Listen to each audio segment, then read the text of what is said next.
Magandang umaga po mga kababayan. Andito po ako ngayon sa Olive Cemetery sa San Jose del Monte, Bulacan. Dinalo ko po ang aking father-in-law na isang Chinese guerrilla, si Tok Chua.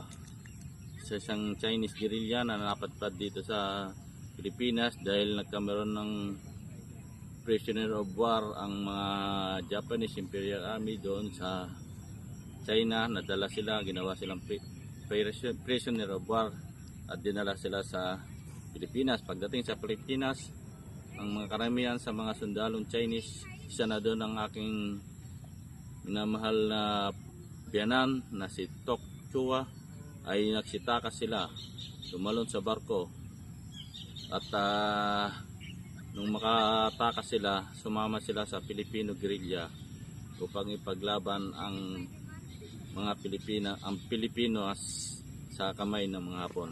Kaya isa po isang bayani, isang Chinese guerrilla na kailanman ay hindi siya nakakuha ng anumang benepisyo sa Pilipinas dahil siya ay isang Chinese. Bagamat siya isang Chinese, ay nakapaglingkod siya at nakipaglaban sa mga Hapon sa pagtatanggol sa Pilipinas. Isa po siyang bayani na may tuturing si Tok Chua, isang Chinese guerrilla nung kapanahonan ng World War II. Maraming salamat, mabuhay po tayo.